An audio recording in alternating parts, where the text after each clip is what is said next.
Jokowi pidato kemarin, jangan sampai politik identitas dikembangkan. Mohon maaf, siapa yang bayarin buzzer, influencer untuk terus mempersoalkan identitas? Bisa-bisanya ngomong kayak begitu, tindakannya lain lagi. Ini kan gaya, bukan keadilan. Harusnya kan fokus kita kepada keadilan, kesejahteraan rakyat, kemakmuran, perbaikan ekonomi. Tapi dikocok terus seolah-olah Islam Indonesia ini hanya Islam radikal. Selalu membayangkan kalau radikal berkuasa di Indonesia jadi Syria, jadi Afghanistan. Takut-takutin terus. Waktunya kita cabut bangsa kita dari pendendam kerdil.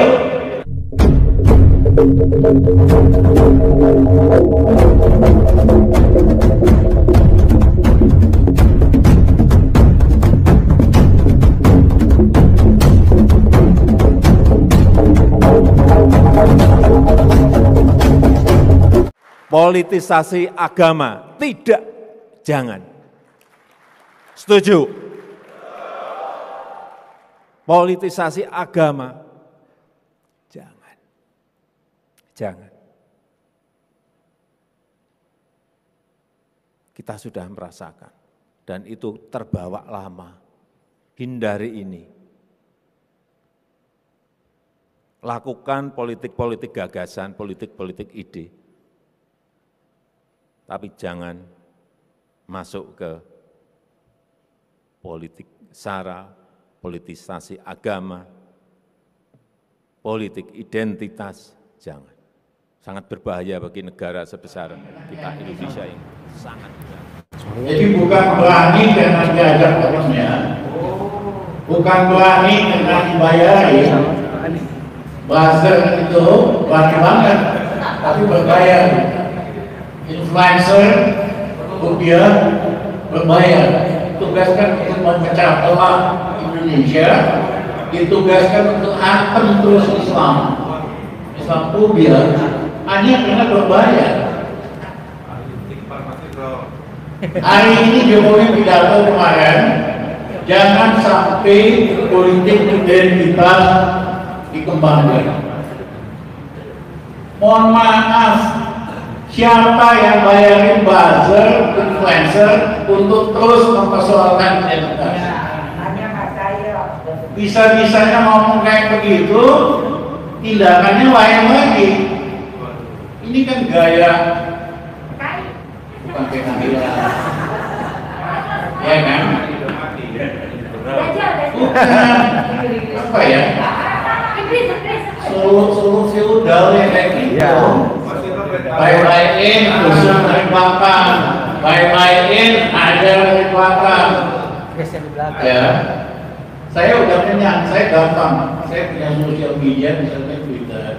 Begitu saya nyinggung Jokowi, puluhan ribu itu mereka di sini mereka. Sehingga kita baca poll sendiri nggak bisa. Saya ada staff saya yang bersihin aja tiap malam. Nah, identifikasinya gampang, bahasanya miskin kata-kata, miskin logika, miskin fakta. Gue bingung muridnya ini kok kayak begini Pak.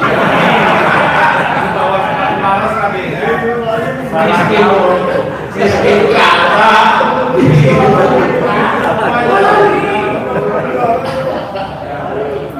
Nah, menurut saya mereka inilah yang merusak Indonesia, mengalihkan isu. Harusnya kan fokus kita kepada keadilan, kesejahteraan rakyat, kemakmuran, perbaikan ekonomi. Tapi dikocok terus seolah-olah Islam Indonesia ini hanya Islam radikal.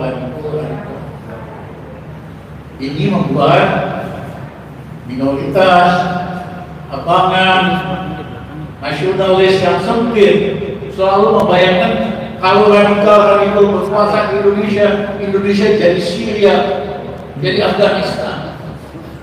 Takut-takutin terus. Ya, jadi ini sengaja isu ini dipelihara dengan berbayar untuk memecah belah bangsa. Waktunya kita cabut kekuasaan tukang belah bangsa kita. Waktunya kita cabut bangsa kita dari pendendam kerdil. Negara yang terlalu besar untuk dipimpin oleh pendendam kerdil. Kita perlu pemimpin dengan wawasan yang luas, karakter yang kuat, integritas dan track record. Bukan hanya modal ngadu domba orang ingin kuasa kayak Belanda aja loh. Kan ada dua sistem ekonomi di dunia. Satu adalah sistem kapitalisme, lainnya sistem komunis. Di tengahnya itu ada mix ekonomi, ada ekonomi sosialis seperti di Skandinavia. Nah, di dalam sistem kapitalisme, kompetisi itu dihargai sebagai hal yang sangat penting.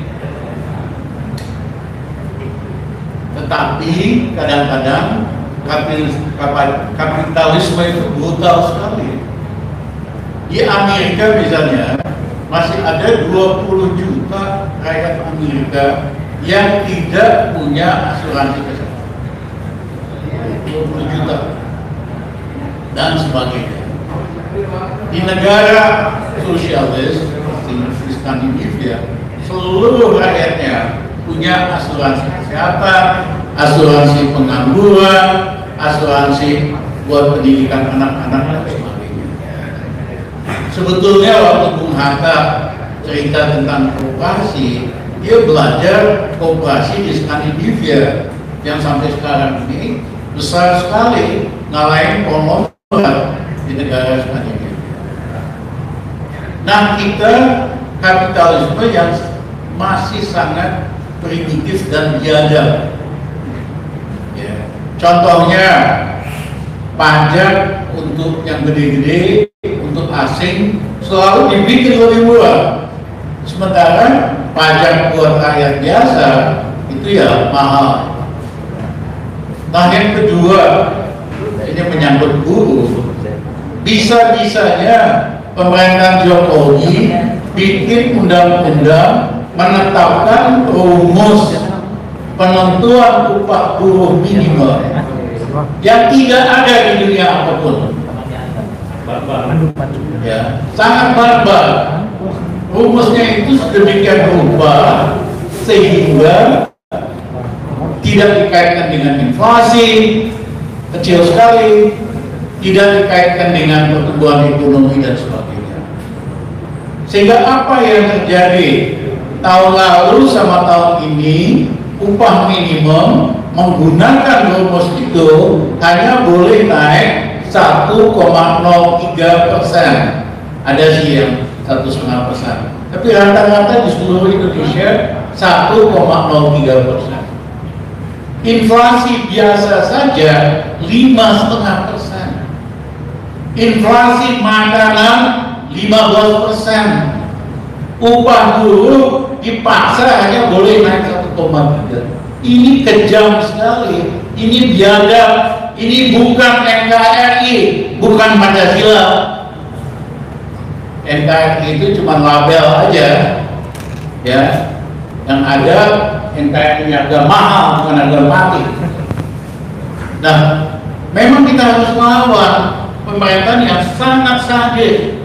Di negara manapun upah minimum itu minimal terkait dengan inflasi. Misalnya kalau inflasi 5%, upah minimum naiklah 7%, 6%, pokoknya di atas inflasi. Ini di bawah inflasi. Kejam sekali ini pemerintah. Ngaku Pancasila, ngaku NKRI, kerjanya bikin rakyat miskin. Cuma orang Indonesia kan sabar lah.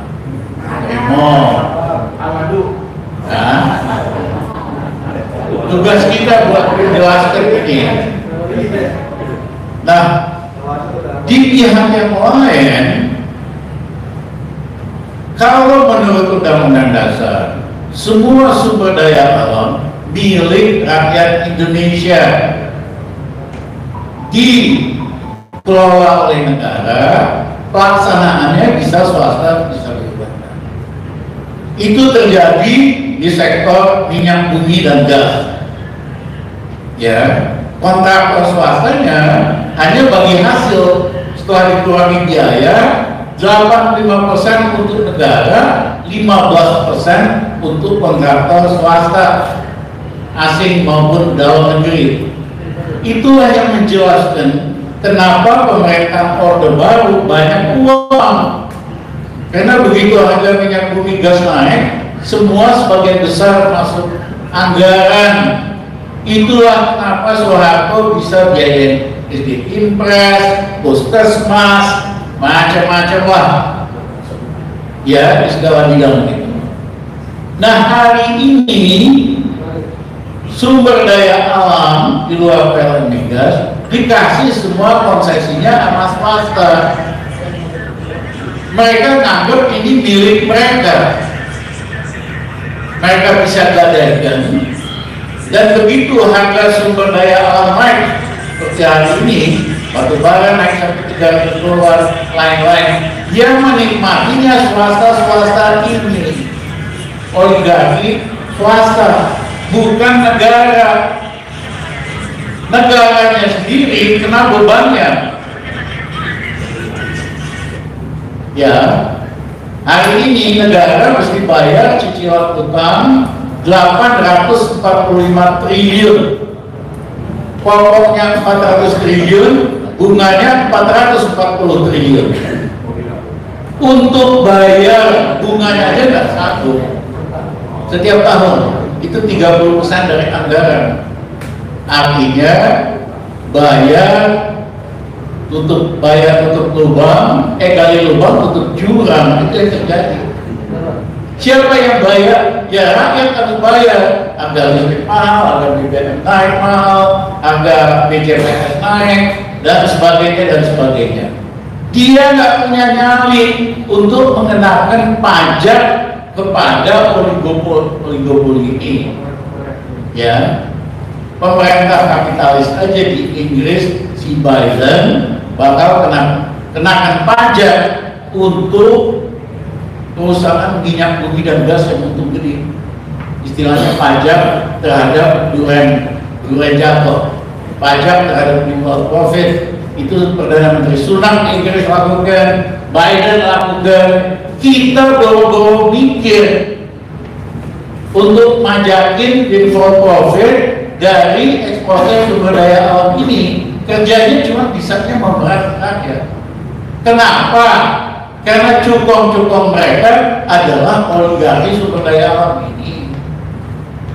Ya, jadi kalau Ustaz Johor katakan tadi, ini bukan ekonomi kapitalis biasa, ini ekonomi barbar. Saya setuju, walaupun istilahnya itu kasar sekali, tapi dasarnya memang barbar kok. Merampok sumber daya alam milik rakyat, hanya kasih sama oligarki, nggak berani memajakin keuntungan mereka yang berlebihan, beraninya bikin susah rakyat doang. Makanya si kuncring ini harus diselesaikan secepatnya. Terima kasih.